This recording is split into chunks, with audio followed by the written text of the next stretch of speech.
closely with Joe and Dale at paper-based, on all of paper-based public programming. You know that they do throughout the year a wonderful series of readings and book launches and so on.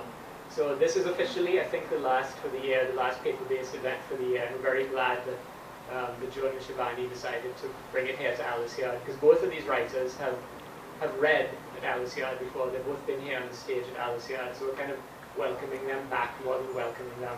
So that's all I have to say, and I would just like to ask you to give a big round of applause to all of them, to Shivani, and the two writers, welcome them, and we'll get them. Hi, good evening, everyone. I think I speak for Joe when I say that.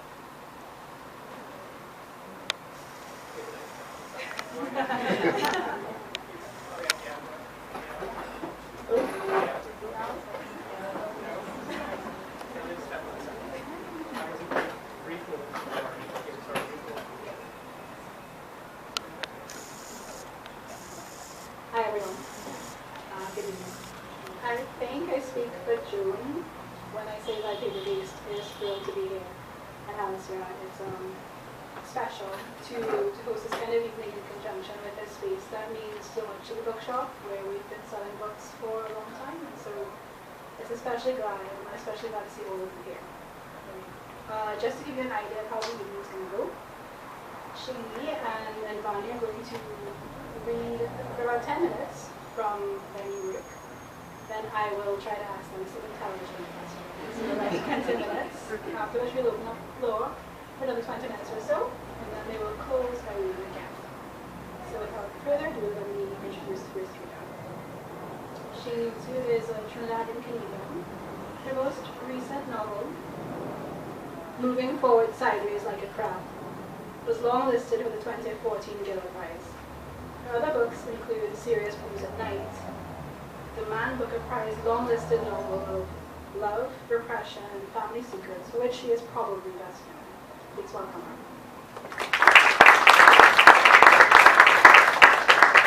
It's hard to be best known for secrets, isn't it? Telling secrets. I'm really, really pleased to be here, and I want to say thanks so much to Joan and Nicholas for organizing this, and to Aliciad for hosting it. I also want to say I'm very, very happy to meet you, and to be on the stage with you, and to be with Vani, and I'm very thrilled that you've come as a performance artist. My life before being a writer was very much involved in visual arts and video making, and as a writer, there isn't a great deal of performance in the work that I do, the stream that I'm sort of in. So I'm quite excited and look forward to seeing what you do. This novel was written partly under the generosity of Yui, when I was here as writer in residence. And Dr.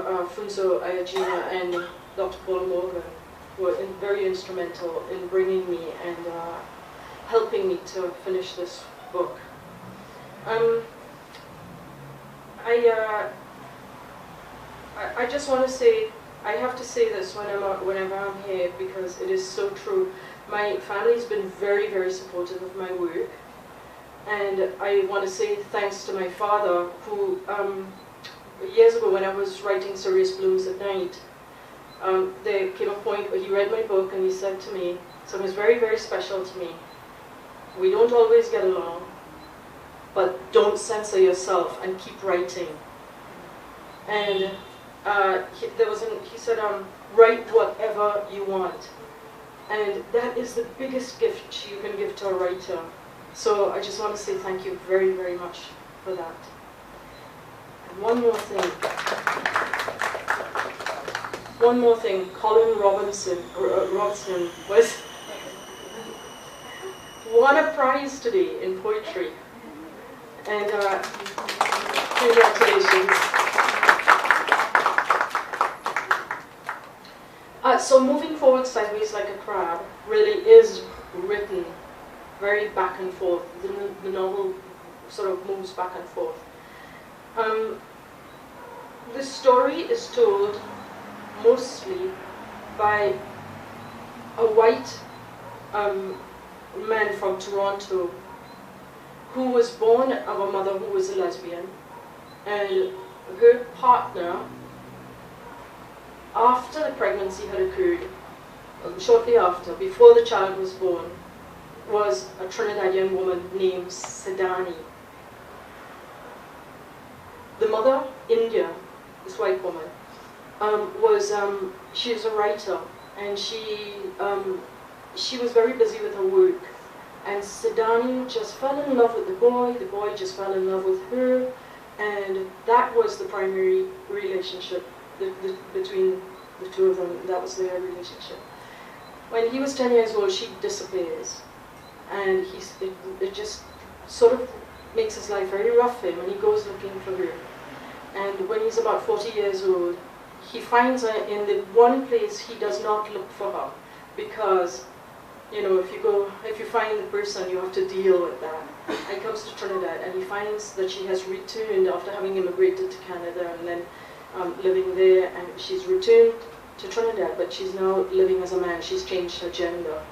And it's the family relationship that is quite, he has to try to, this person knows who he is as a child, but he no longer knows who this person is. A very, very difficult relationship for him. So I'm going to read, he's now in Trinidad, because Sydney is very old, Sydney's dying, and these are stories that are being told to him. He has come looking to find out why Sydney left him when he was a child. But Sydney has other stories he wants to tell. And so there's this conflict all the time. Sydney has a friend in Trinidad, a high school friend called Zane, who was the most sympathetic and supportive friend she'd ever had. And so you will meet these people, right? So this is Jonathan.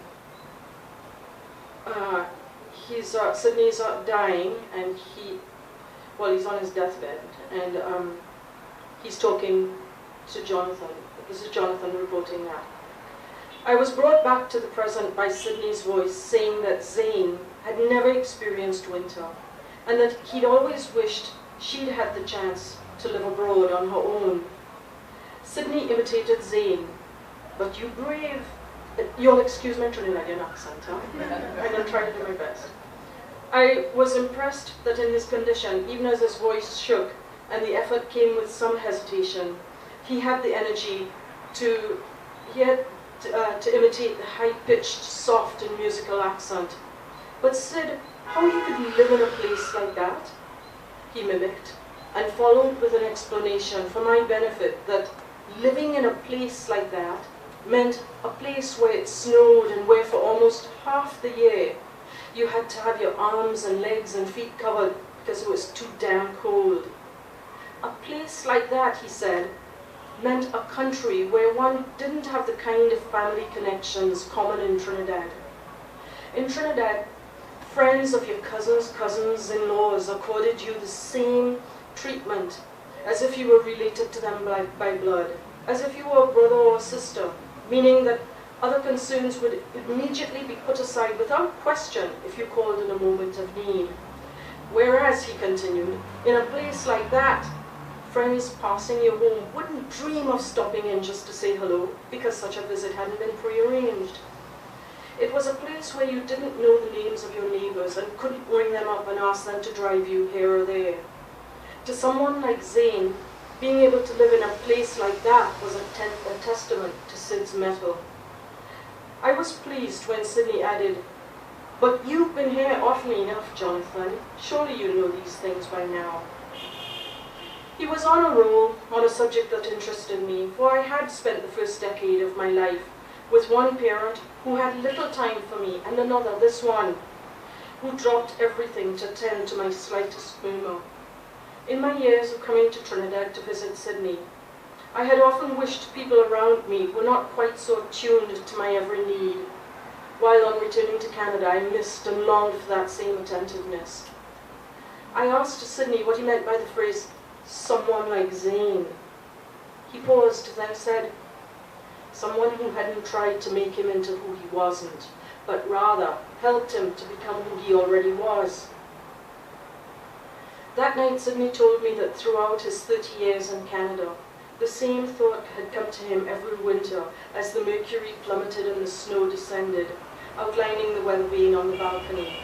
I would think, he said, how I wish that my dear friend Zane, and how I wish too that my dear mother, my dear father, my high school teachers, all of my classmates, my gynecologist, and numerous other people could have seen me negotiate Toronto's icy pavements while the wind drilled painfully into my forehead, or battle the 2 blocks to the streetcar in a white whiteout, or seen me trudge home in ankle-deep snow carrying heavy bags of groceries. Living in Canada, Sidney said, with its complicated protocols and rules of conduct, is a test indeed to the mettle of anyone who arrives there from a tropical country, indeed anyone from anywhere who lands there with more determination than credentials. Being able to survive in a country like that is a recommendation of all who arrive with the earnest intention to become a grander person than would have been possible had they remained elsewhere. Of all who come despite the fear that it will be a feat to achieve anything at all without the structure of culture and family, without the armor of one's connections. You found out in no time, Sidney said, that the clout of your good name carries